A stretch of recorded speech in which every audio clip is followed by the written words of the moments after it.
I kept telling myself it was over when the hinges on the door snapped with the banging. The wood splintered, and with it, the wooden door collapsed against the floor. The small screws that held it in place echoed while rolling, matching the beating of my heart as it wanted to spring out of my chest. I was stuck in my summer cabin during the winter. Snowed in because I was too stupid to leave before the storms came. The Forest Service announced that it was time to leave about 2 weeks ago because my cabin is located on the top of some mountains that get too much snow during the winter to live in. I usually always leave on time when the Forest Service announces the closure, but I thought it would be fun to try and stay here over the winter. I stayed mainly because of the quarantine, and with everything closed, I thought it would be better.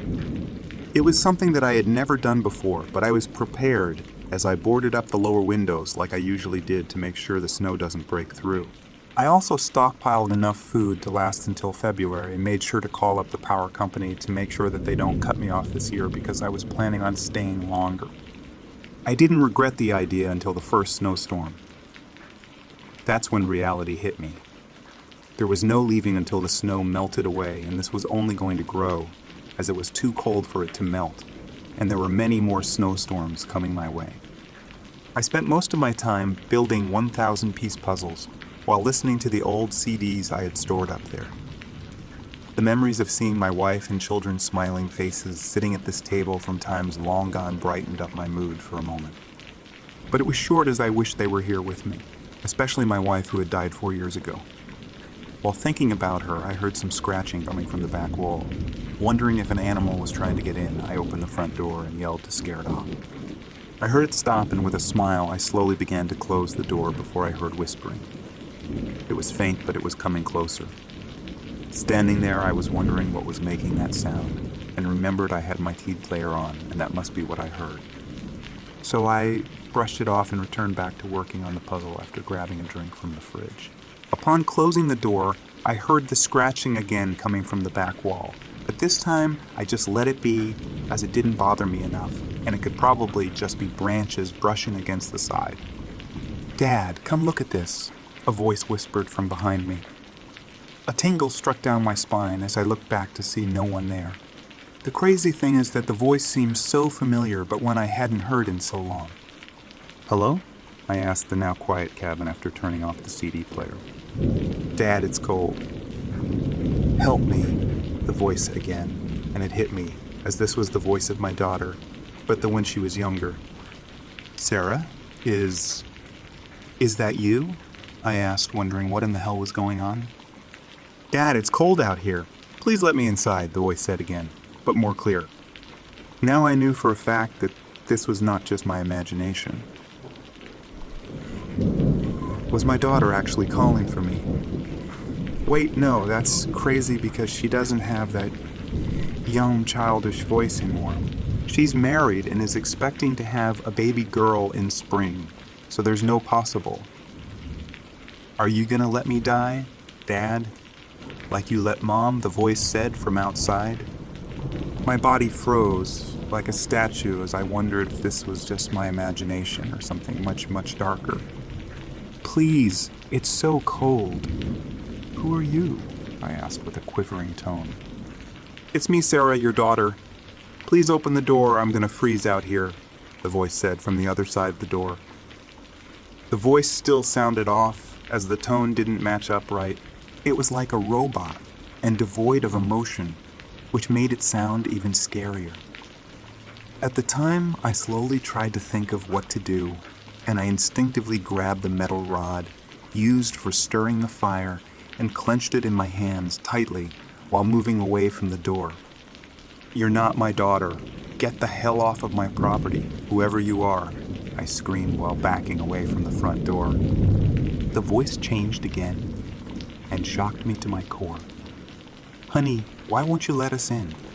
Sarah wants to warm up next to the fire, and I want to see your smiling face again."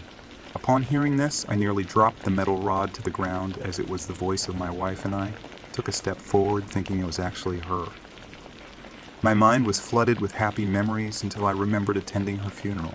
The voice outside wasn't my wife. It couldn't possibly be. "What do you want? Please, whoever's out there, I'm just an old man. I got nothing really worth stealing here. Please leave me alone. Honey, don't you recognize me? Please take the boards off the windows so we can see each other. Frightened to my very core and having no idea on what to do next, I stayed silent while moving towards the bathroom. I snuck inside and locked the door, just hoping whatever out there would go away. Was someone trying to mess with him, he asked himself. But how did they even get out here with all the snow? Well, it's not too bad yet, so it is possible someone could get up here, but who would be on the other side of that door? I heard the voice say something that I couldn't hear through the bathroom door right before I heard a large bang on the door. It was followed by another and another as I could hear the hinges loosening up. I kept telling myself it was over when the hinges on the door snapped with the banging. The wood splintered, and with it the wooden door collapsed against the floor. The small screws that held it in echoed while rolling, matching the beating of my heart as it wanted to spring out of my chest. I sat on the bathroom floor, dead silent, listening to every sound that followed. In a twisted voice, I could hear the words echoing. "Come out," through the insulated log walls. I held my breath, listening to the wood boards creak with every step from whatever just had broken down the door. Whoever this was had to be sadistic and trying to mess with me and not just rob me, I thought to myself. That's up until I heard the sniffing and the footsteps switched to crawling. That came closer and closer and closer until whatever it was on the other side of the bathroom door. "I smell you," the voice said deeply. Chills ran up and down my body while I grasped the metal rod I still had even tighter, getting ready for the door to be broken down just like the front door was. So I sat there waiting to fight for my life when I heard a voice call for me, saying faintly, "Mr. Miller, are you there? I heard you were planning on staying over the winter, and I'm sorry, but you're not allowed." "What, Mr. Miller? Are you in there? What happened to your door?" I didn't know what to do, or if I should warn whoever was out there, or was it just another trick of the thing before, who imitated my family members. I took in a deep breath and knew I couldn't just stay where I was. So I unlocked the door and swung it open so fast, just in case I could hit whatever was just outside of it. As I did, I felt the door hit something, and so I shoved the door even harder until I heard someone whinge out in pain. I pulled back the door to see a park ranger laying on the ground unconscious. Quickly, I looked around to see if anything else was there, just waiting to attack me at any waking moment, but luckily, I didn't see anything. "Sorry, are you okay?" I asked the park ranger who I tried to help out. "Yeah," he said, while rubbing his head before continuing. "The real question is, are you okay? What's going on here? I thought you got attacked by a bear or something with the sides of this cabin all scratched up, especially with that door being knocked over and letting in all of the cold. Honestly, I don't know what was here. I never saw it, but it sounded like another person." "Are there any other vehicles out there besides mine and yours?" "No, I don't remember seeing any more," he replied. "No one else is up here besides us because this area is closed during the winter. We got a call from the power company informing us that you were still up here and were requesting power over the winter. Look, we don't want to kick you out of your own cabin, but we have these rules to keep everyone safe. Now we need to get the hell out of here right now." "I get it, but what's the rush? I still need to clean this place up and fix that door, and there's no time. We've already been here long enough and need to leave. Your vehicle probably won't be able to make it down, but I got snow chains on my Jeep, so just hop into mine and we can get out of here." "You can't expect me to just up and leave everything here, do you?" I asked frantically. "If you want to live, I do. Plus you can come back once winter ends, but we need to leave before that thing comes back." "Wait, what? Are you talking about that thing that knocked down my door? You know about it? What is that thing?" The park ranger looked at me and just shook his head while widening his eyes, saying, "All you need to know is that we need to get the hell out of here." He then grabbed my arm and yanked me towards the front door. While we were leaving, I could hear scratching coming from the back wall again. I ignored it as we ran out and hopped into his Jeep. Quickly, he drove down the snowy mountain, trying his best to keep the Jeep from sliding off the side. While he drove, I asked, "So what was that thing that broke down my door?" And don't try to sugarcoat it at all, or tell me it was a bear, because no bear can mimic human voices like that hellish thing did. The ranger sighed before saying, I guess you already know enough that it won't make a difference if I told you what we know, but to be honest, we're just as confused as you on what that thing is. We've tried to figure it out over the years, but every time we leave people in this area over the winter to investigate, they all end up missing, and there's no explanation of who or what did it. Really? So I'm not losing my mind at all. What else do you know about it? I asked. Nothing more than I told you besides the fact that this thing only seems to come out during the winter. That's the main reason we have the rule for all the people who own cabins in this area that they are not allowed to stay here during the winter, like you. We blame it on the snow and bitterly cold winters, and that's the reason they can't come up to their cabins all year long, and don't get me wrong, both of those things are good reason. It's just that the main reason is because of that thing. We have no idea on how to deal with it, so we've been following these rules and regulations since the 1950s when it first was sighted. Upon hearing this, I sat there motionless, not knowing if this guy was trying to mess with me because never actually saw the monster and only heard it, and it could have been him the whole time. Plus, when I opened the bathroom door, I hit the guy, and that's exactly where that creature was just moments before. I kept wondering this until I heard faint scratching coming from the back of the Jeep.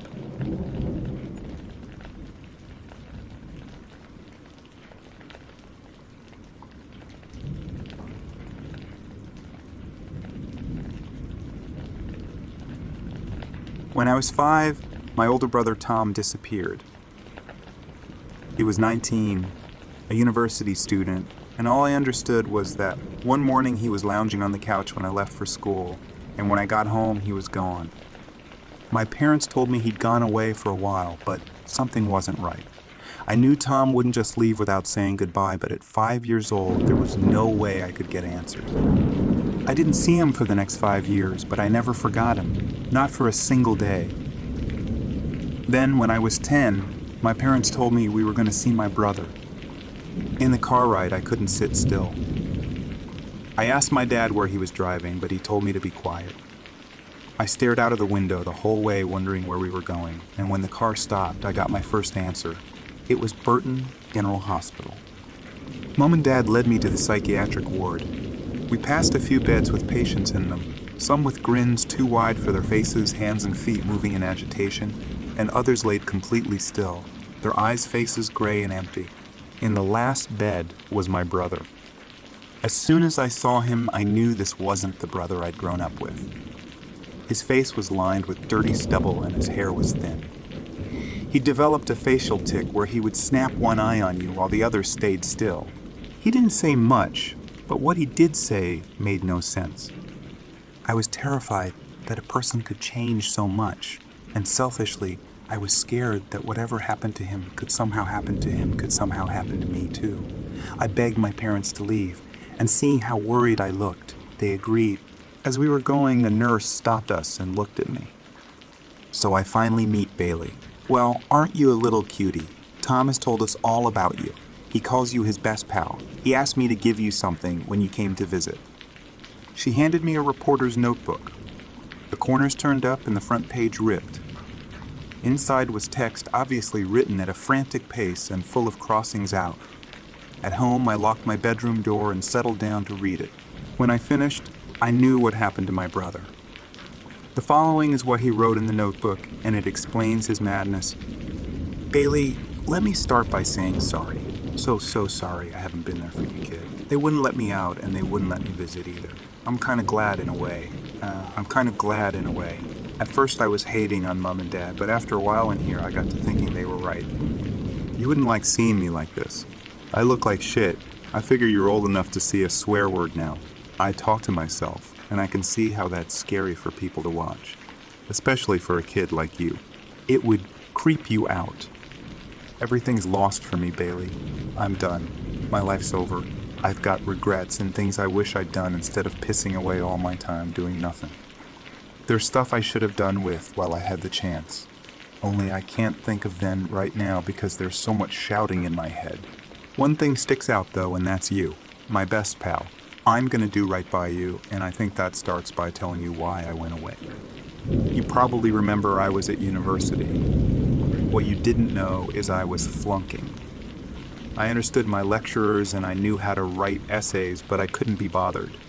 Simple as that. I've got the work ethic of a sloth. It got to a point where my professor told me, "Get your ass out of here." They kicked me out and I landed at home a failed student. No job, no future. On top of that, Dad had wasted thousands on tuition, and I'd pissed it in his face. I felt like a beetle, then someone should crush to death. Then the snowstorm started.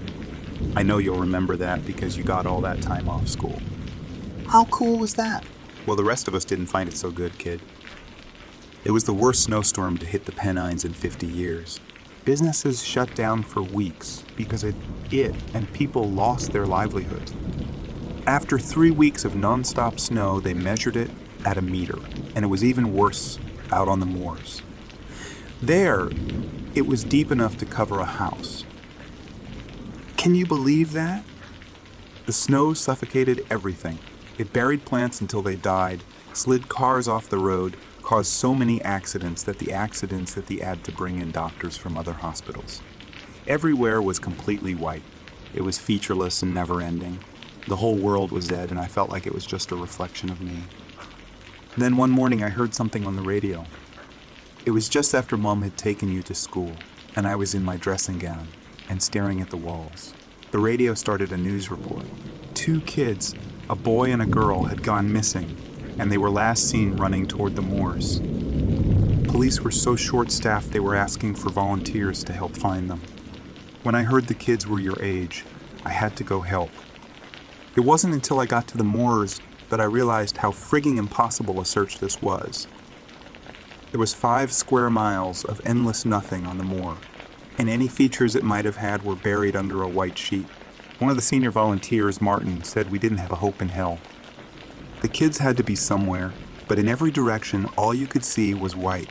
We had local maps, but since we couldn't see any of the terrain, there was no way we could mark where we'd been. I tried not to think about it and just got on with the search. Finding the little boy and girl consumed me, and I'd die on the moor before I gave up looking. Martin wasn't so hopeful.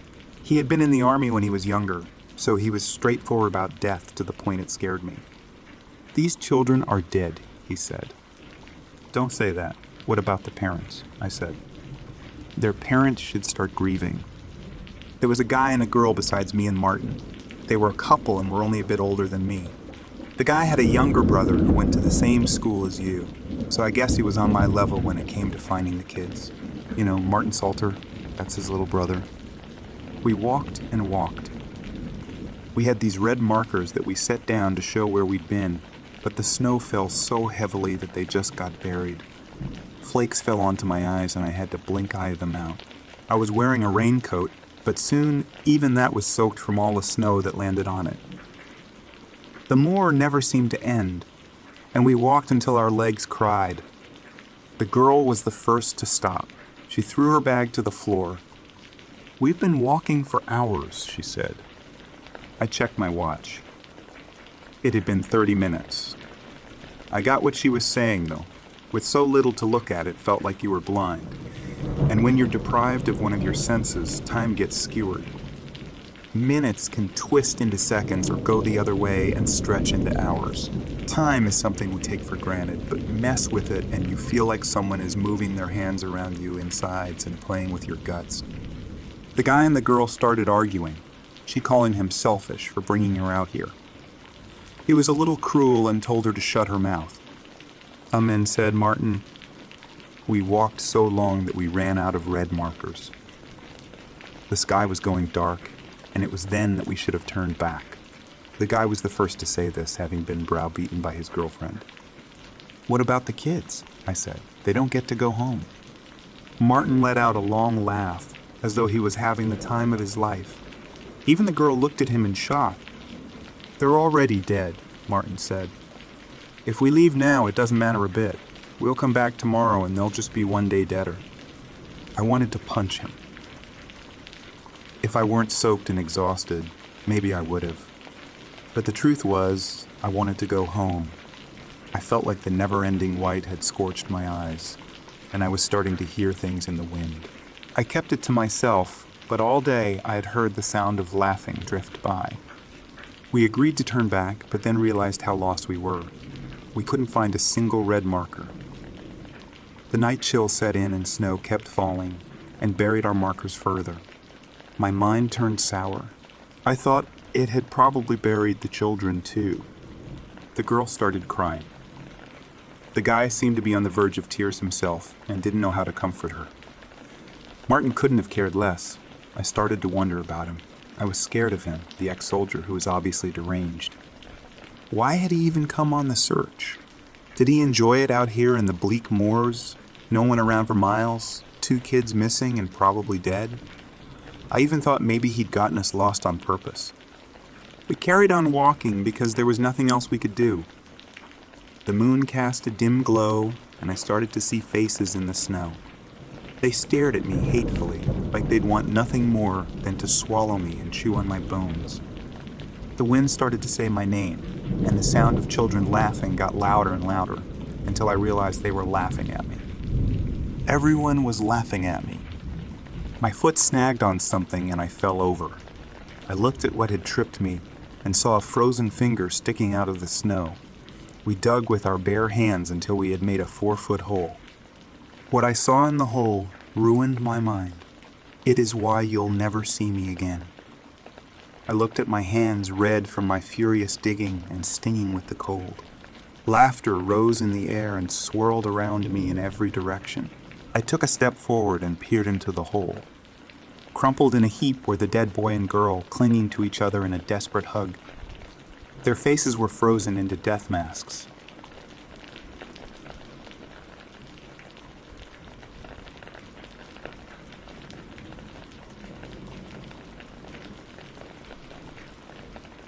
I grew up treasuring nature so much. If I went to the woods, fishing, or in the mountains, the tranquility these experiences brought with them had no match. Some were even ethereal. I could feel Mother Nature living and breathing, always ensuring I had everything I needed while stepping on its rich grounds. Last year, I bought a cabin up in the mountains. I have always liked to disconnect from the city in the cold winter and just go to a place that feels like magic. This cabin had the feeling of being somewhere in that realm. Excitement took over me when I thought I finally had my own place in the snowy mountains. Away from the city, away from work, and from people who make so much noise that sometimes I just need a little breather. So the acquisition of the log cabin couldn't have come at a better time. With my head almost exploding and my mind fogged with the dullest things and the most mundane tasks possible at work, I couldn't wait for a few days to recharge my batteries. With no other than my trusted associate, my daring sidekick, and my best friend, the Irish setter Blaze, who had just turned 6 years old, I decided to pack all the things needed and go. I drove for almost 3 hours. The trees hung heavy with snow, and the flakes fell slowly on the ground. I felt like being in a fairy tale, a vastness of white that conquered all the old land for miles in front of my eyes. I stopped the car somewhere along the way to get fresh water from a spring that ran through the frozen woods. The sight was a spectacle and I couldn't help but drink. It was so cold I felt my chest turning to ice, yet it was so refreshing. So I took a few gallons with me for the cabin so blazing I wouldn't get dehydrated. I reached the cabin in the afternoon. The temperature began dropping as nightfall approached. I had maybe 2 hours tops of daylight. I parked the car, took the supplies and food inside, turned on the generator, grabbed some firewood, and threw it into the fireplace. I poured some gasoline over, and the flame engulfed the logs. After that, I began shoveling the snow on the front porch and around the house. I also took my hunting rifle because I thought a rabbit stew wouldn't hurt anyone. I always liked it, and Blaze liked it too. Time passed quickly enough, and after finishing all the chores, the time came to go inside and make some food. I had some canned dog food for Blaze, and as I felt my stomach growling, the mouth-watering image of sausage and eggs on toast came to mind. I lit some candles to make the ambiance more pleasant. I also turned on a lantern, and everything seemed to be perfect. Night fell over the isolated cabin, and the winter winds howled outside over the infinite blanket of snow. Shadows danced on the walls like little devils. The crackling wood sang its song, bringing peace to my tired mind. The cabin felt like a gift from God. I had no television to distract me and didn't check the internet. I only kept my cell phone with me as a precautionary measure because accidents could have happened. Even though the reception had been pretty bad, it's still allowed to call 911. After finishing eating, I enjoyed a beer and a book. I fell asleep in an instant. Poof, just like that. The fresh air has had this effect on me ever since I was a kid. The book fell from my lap and thudded on the floor. I instantly jolted awake and saw Blaze looking at the door. He stood still, mildly growling. "What's wrong, boy?" I asked. I could see he was trembling both with anger and fear. He began nervously barking. I had never seen him like that before. Outside, in the howling wintry winds, I heard some sort of static sound combined with a low gurgling sound. It was as if someone was zapping through a broken TV where one channel was just annoying static and the next was unspeakable monsters, raging. I peeked outside and saw nothing. Then I grabbed my rifle and wanted to open the door and check it out in person. Yet, Blaze wouldn't let me do that. Instead, he stood before the door, barking at me this time. Whatever roamed outside, Blaze felt it necessary to let me know if I went there. I would have found only death. "What the hell is that thing out there?" "God damn it," I whispered to myself. I glanced outside the window again, and I thought I saw a shadowy figure looking at the cabin. It looked back and then went out of sight. Blaze barked as loud as his lungs could take it. "Blaze, come here, boy. Get here now," I called him. The only weak point was the window. If whatever was outside wanted to jump through like a beast, I said let it have it. I would have put 2 bullets between its eyes in seconds. Blaze would have probably eaten the whole thing in one big fat meal. The static and gurgling sounds never ceased, even though the creature had vanished. I rechecked the window. Nothing. I only heard those damn sounds. After a while, a large band came from the door. And then it came again, repeatedly. It shook, and I got my gun ready to shoot. If that door had fallen, the death of whatever was on the side would have been swift. "Hey man, open up. These things outside will kill me. Please," the voice of a scared man said. He kept banging on the door as if his life depended on it. And it did. If I didn't act fast, the poor man would have been mauled to death by whatever beasts roamed the old mountain. "Hold up. I'm coming," I cried. I had to help that poor man.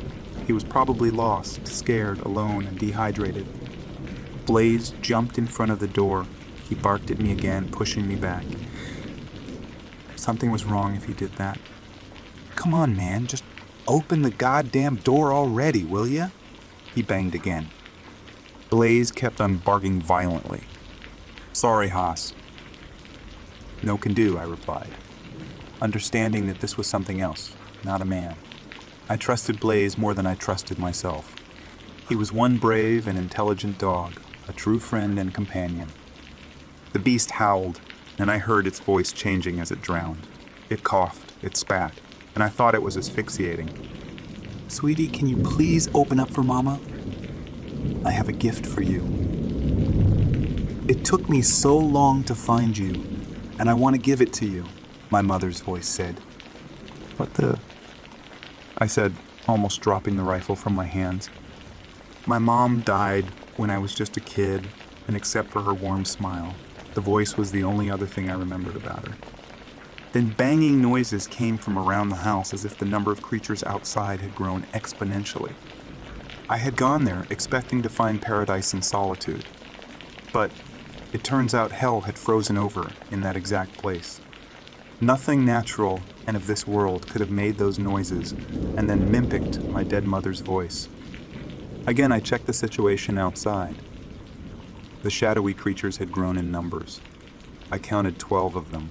6 just stood motionless while the other 6 growled, snarled, and howled in the dead of night.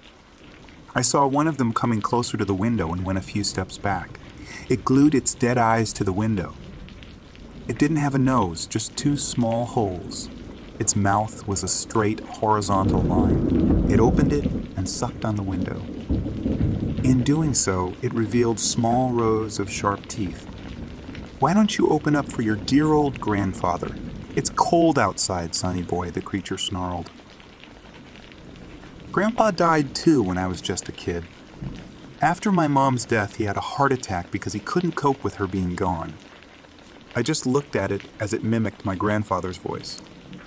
I don't know how the hell it knew my mom's or my grandfather's voice, but it happened. Maybe it read my mind and browsed my memories. Maybe by doing so, it extracted their voices from my head. Hell, this sounded crazy as hell to me, but what I had witnessed shouldn't have been possible.